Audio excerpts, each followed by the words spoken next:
What's up, YouTube? Jeff back again, and today, more customization tips and tricks for your Galaxy S22 Ultra. Still rocking that Monarch case. Again, I've been sick, so I haven't been changing cases, but I'll have more case videos soon. But again, trying to publish one video every day here in March. Remind you guys really quick at the beginning, we do have our giveaway going on. If you guys want to join, I'll drop the link below. Giving away a flagship device, so you can win an S22 Ultra. You can win $500 in cash and also some other cool phones. I'll drop the link below to that. So let's go ahead and get started. Today we're going to talk about the Samsung keyboard. And in the past, I've not been a huge fan of the Samsung keyboard. I've actually used Gboard, but Samsung's made quite a few improvements to their keyboard over the last couple generations. And I've been giving it a try the last few days, and I found some pretty cool stuff that I like, and I might actually stick with it. So let's talk about 7 things you need to know about the Samsung keyboard. Now, the first thing is that you can actually resize the keyboard and choose a custom layout. And the way you do that, well, a lot of the things we're going to do today is by going into the settings and going to general management where you see language and keyboard. And then if you have the Samsung keyboard enabled as your default, you'll see Samsung keyboard settings. You'll go ahead and tap on that, and then you can go ahead and scroll down to the bottom. There's a couple of settings here that you'll want to take a look at and choose for yourself what works the best. Size and transparency here at the bottom.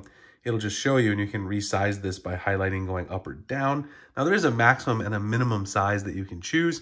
For me, I choose a pretty small size because this is pretty similar to Gboard, which is what I've used in the past. So that's what I tend to go with, and that's what I've got here, as you guys can see for my current keyboard. Also, you can change the layout by changing things like whether or not the number keys are shown. If you enable it, it shows you down here the number keys are added. The alternative characters, so if you turn that off, then you won't see the alternative characters on the back of your actual letter keys. And then also the spacebar row style. So you can choose to either have the comma and the period on either side, or not have the comma or period. Sometimes it's actually nice to have that there, but sometimes I also accidentally type that instead of the space bar, so that's why I have it removed on mine. You can choose what works best for you and your typing experience. So changing the size, transparency, and layout is something you probably want to do right away to see what you're most comfortable with. And as you practice, you can make these adjustments on the fly. You can also change the font size and add additional custom symbols, but I'll show you guys an easier way to take care of that in a little bit later on tip. So that's the first one. Let's now go back in here, take a look at the second thing, which is using the spacebar to control the cursor and the second finger to highlight. So I'll show you guys how this works. I'm just gonna make a test email here in my Gmail account. And here, I'll compose an email. Let me just do some swipe to typing, which you can do swipe to typing on the Samsung keyboard. So we can say, this is an email. And see, one thing that I am getting used to with the Samsung correction is it's not quite the same as Google's. It is still good though.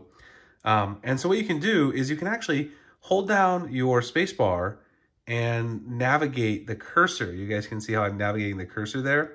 And if you want to highlight some text, let's say I want to highlight email, you can take your other finger and then you can highlight it like so. See how it highlights it? Now, the one thing I am getting used to, as you guys saw there, is that you have to be very careful. So when you're doing this, you have to swipe quickly and then release, and then it will give you your options to either copy, paste, all those kinds of things, depending on which apps you're in. But this is a very helpful thing for navigating around text, especially if you're editing. And I have a feeling that I'll get used to this over time, and I really like the feature, especially the ability to highlight. Like I said, you just got to get used to it with that second finger experience, but it is a really nice thing, and it does work very well. The next thing is select third-party content to use with the Samsung keyboard.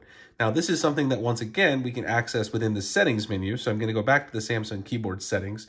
And if you scroll down to the bottom where it says select third-party content to use, you'll notice that there's a whole bunch of different apps, basically, and integrations you can have with the Samsung keyboard.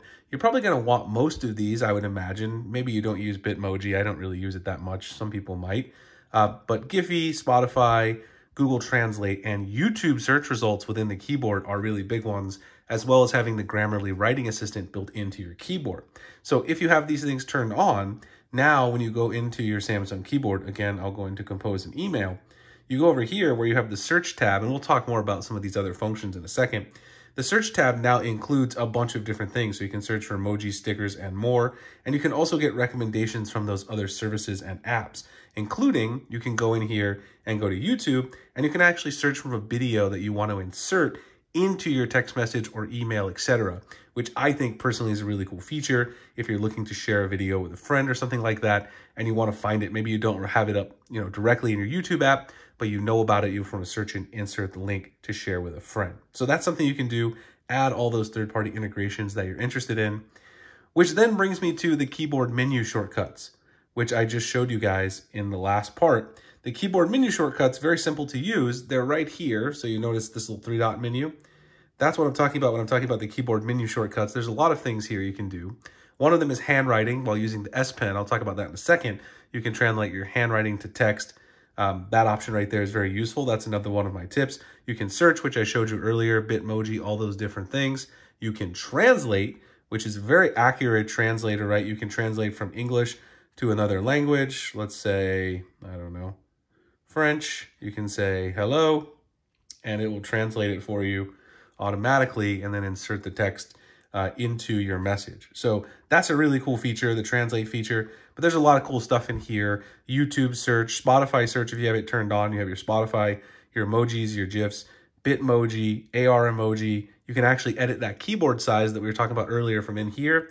Text editing and theme. And I'm going to show you guys how to change the theme in a more robust way in just a second. But a lot of these shortcuts that we've talked about so far are actually inside this 3-dot menu, as well as you have your clipboard up here. This icon right here actually can change your modes between one-handed keyboard mode, floating keyboard mode. This is nice if you have a hard time typing on the large device, because the S22 Ultra is a big phone. And the floating keyboard is great specifically for tablets. I use that a lot more on my Galaxy Tab S8 Ultra. You can switch between those modes as well right there. The next thing is Samsung Pass. So this is one of the options that's within that 3-dot menu that I just talked about, but it deserves its own mention. And the reason it deserves its own mention is because inside the 3-dot menu, if you go to Samsung Pass, this is a secure way to store notes, passwords, addresses, credit cards, all that kind of stuff. And I've got a whole bunch of my login information for various sites. It's basically a password manager, but also a secure note, credit card, address manager as well. It integrates really well across all of your Samsung devices. You guys can see I did a secure note there just to show that, but you can also, again, get cards, addresses, and your sign-in information across all websites. So I think this is a very useful thing if you use Samsung devices a lot like I do. Samsung Pass is great, automatically stores your information and will autofill it for you. Now, time for the themes, which a lot of you probably are the most interested in. And you'll see I have a custom theme here. This is a gray on black keyboard, basically, that I have. It kind of looks a little more, I don't know, like violet on video, I think, but it's actually a light gray. You can see it a little better there if I turn it this way. It is a light gray keyboard with the black keys and then the white key letter on each one. The way to do this is by getting the GoodLock app, which I've talked about many times. It's on the Galaxy Store, and installing an extension for the GoodLock family, which is called Keys Cafe. You can download this from the Galaxy Store as well.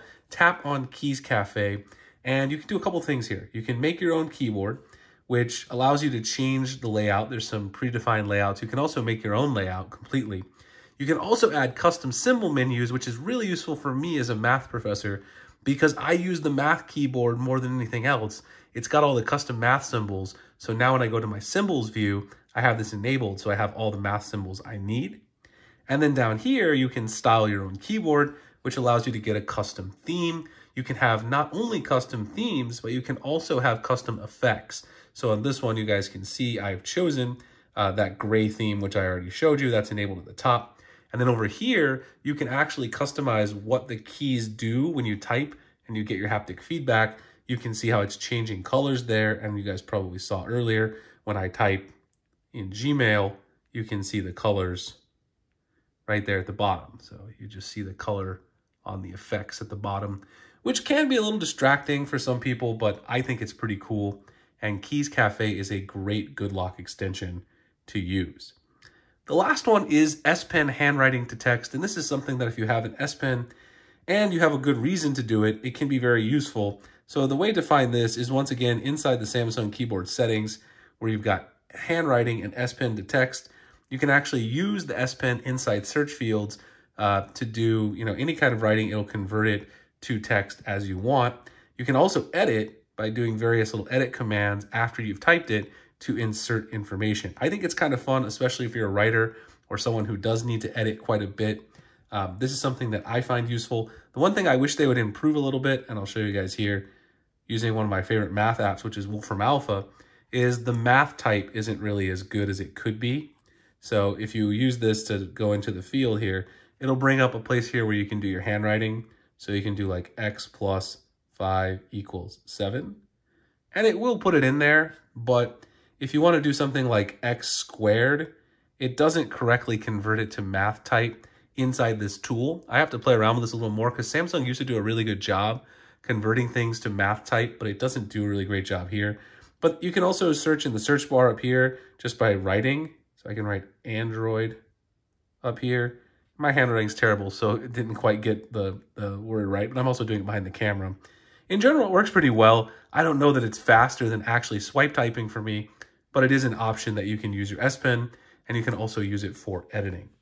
So those are my 7 tips about the Samsung keyboard, things you should know, use on your Galaxy S22 Ultra. Hope you guys enjoyed the video. If you did, please like, comment, subscribe, hit the notification icon for future videos like this. Again, you guys can enter our giveaway at the link in the description in the pinned comment. Have any questions for me, drop them below. Appreciate you watching, and I'll see you in the next one.